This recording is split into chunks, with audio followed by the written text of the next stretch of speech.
Chapter.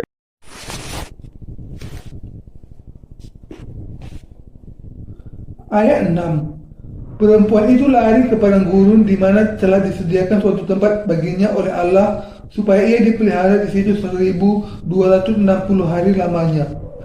Ayat ini menjelaskan bahwa Allah akan memelihara umatnya selama 3,5 tahun di dunia ini. Gereja Allah akan dipelihara dan dilindungi oleh Allah selama 1260 hari sebelum datangnya kesesaran dalam uang yang penuh, dan ketika saat itu tiba, gereja akan berperang melawan Antikristus dan kemudian menjadi martir. Ayat 7-8. Maka timbullah peperangan di surga. Mikael dan malaikat-malaikatnya berperang melawan naga itu, dan naga itu dibantu oleh malaikat-malaikatnya. Mereka tidak dapat bertahan, mereka tidak mendapat tempat lagi di surga. Hal ini menunjuk kepada iblis yang sepenuhnya diusir dari surga. Sebelum datang ke dunia ini, iblis akan dilemparkan sepenuhnya dari surga. Si jahat tidak lagi bisa berdiam di dalam surga. Iblis yang memiliki kuasa di kerajaan angkasa, duduk di angkasa dan di bumi serta memerintah di sana pada saat ini.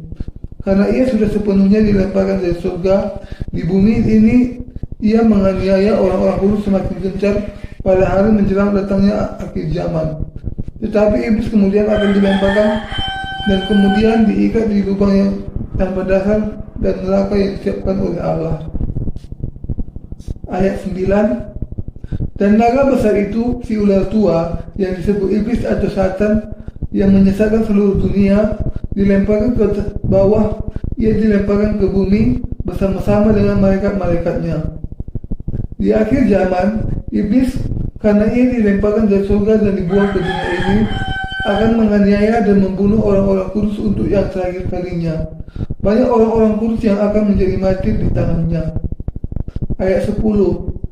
Dan aku mendengar suara yang nyaring di surga berkata, sekarang telah tiba keselamatan dari dan kuasa dan pemerintahan Allah kita dan kekuasaan Dia yang diurapinya. Karena telah dilemparkan ke bawah pendakwa saudara-saudara kita yang mendakwa mereka siang dan malam di hadapan Allah kita. Iblis tidak lagi akan ditemukan di dalam kerajaan surga. Ketika akhir zaman datang, ia tidak akan lagi bisa diam di kerajaan surga lagi. Inilah sebabnya kitab Wahyu 21 ayat 27 mengatakan bahwa pelaku kejahatan dan juga pendosa tidak akan bisa ditemukan di dalam surga. Ayat 11. Dan mereka mengalahkan dia oleh darah anak domba dan oleh pemberkatan kesaksian mereka, karena mereka tidak mengasihi nyawa mereka sampai ke dalam maut. Ketika akhir zaman tiba, orang-orang kudus akan menjadi martir untuk mempertahankan iman mereka. Siapa saja yang termasuk orang kudus akan mencapai kemenangan dari iman mereka melalui kematian imannya di akhir zaman. Para martir yang percaya kepada Tuhan, dengan kata lain, akan menang di dalam peperangan mereka melawan diri mereka sendiri. Ayat 12. Karena itu bersukacitalah, hai surga, dan hai kamu sekalian yang diam di dalamnya. Celakalah kamu, hai bumi dan laut, karena iblis telah turun kepadamu dalam geramnya yang dahsyat, karena ia tahu bahwa waktunya sudah singkat. Karena iblis yang sudah dilempar dari surga memiliki kuasa yang sementara atas dunia ini, ia akan menyiksa dan menganiaya orang-orang kudus secara mengerikan ketika ia datang ke dunia ini. Tetapi bagi orang-orang kudus yang akan menjadi mati dan diangkat ke angkasa, hanya sukacita yang akan menantikan mereka.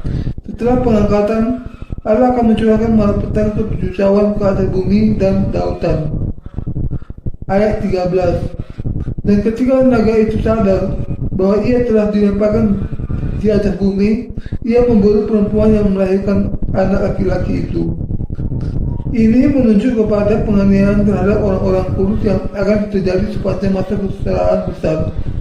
Orang-orang kudus dan para hamba Allah akan mati pada saat ini, pada saat mereka menjadi martir, tetapi ini pada kenyataannya akan menjadi pencapaian kemenangan dari iman mereka. Tidak akan ada lagi kematian, penderitaan, atau kutuk terhadap mereka. Semua yang ada bagi mereka hanyalah memuji Allah dan kemudian dipermuliakan di surga selama-lamanya. Ayat 14. Kepada perempuan itu diberikan kedua sayap dari burung nasar yang besar, supaya ia terbang ke tempatnya di padang gurun, di mana ia dipelihara jauh dari tempat ular itu selama 1 masa dan 2 masa dan setengah masa. Alkitab menjelaskan kepada kita bahwa pengangkatan akan terjadi setelah 3,5 tahun yang pertama dari masa kesengsaraan besar berlalu. Firman ini mengatakan bahwa Allah akan memberikan kepada orang-orang kudus perlindungan khususnya dan pemeliharaannya. Di tengah-tengah malapetaka alam yang terjadi di masa kesengsaraan besar, Allah akan memelihara kita yang akan menjadi iman kita sehingga kita akan bisa berperang melawan dan menang atas iblis dengan iman ini. Bahwa kita sekali hidup bagi Injil air dan roh adalah pemeliharaan bagi Allah, bagi kita. Dan demikian juga dengan pemberitaan Injil yang kita lakukan. Bahkan sampai malapetaka sang kekala yang ketujuh turun ke atas dunia ini, kita akan senantiasa menjalani kehidupan kita dengan memberitakan Injil itu. Mengapa? Karena kalau kita tidak memberitakan Injil ini sampai saat yang terakhir dari kematian kita, terlalu banyak jiwa di dunia ini yang akan terhilang ke dalam neraka. Tidak ada waktu yang lain kecuali hari ini. Ayat 15 sampai 17. Lalu ular itu menyemburkan dari mulutnya air sebesar sungai ke arah perempuan itu supaya ia dihancurkan sungai itu. Tetapi penglihatan menolong perempuan itu. Ia membuka mulutnya dan menerang sungai yang disemburkan naga itu dari mulutnya. Maka marah naga itu kepada perempuan itu, lalu pergi memerangi keturunannya yang lain yang menuruti hukum-hukum Allah dan memiliki kesaksian Yesus. Sebelumnya, iblis membunuh orang-orang kudus dengan menganiaya mereka dan membuat mereka menjauh dari Injil. Tetapi saat ini, ketika Injil sudah semakin berkembang melalui berbagai cara, dia berusaha untuk membunuh orang-orang kudus dengan mencurahkan dosa dan membuat mereka tenggelam di dalam alirannya. Iblis kemudian sudah berusaha untuk mendatangkan kematian kepada banyak orang kudus dengan mencurahkan sungai dosa dan membuat mereka minum dari airnya. Tetapi orang-orang yang tidak dilahirkan kembali memang sudah meminum semua dari air dosa ini. Karena orang kudus bisa bertahan dan tidak terbunuh oleh upaya ini, Iblis akan berusaha mencari cara yang lain dan membunuh mereka sepenuhnya, sebagaimana yang ditunjukkan di dalam pasal 13.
Shall come.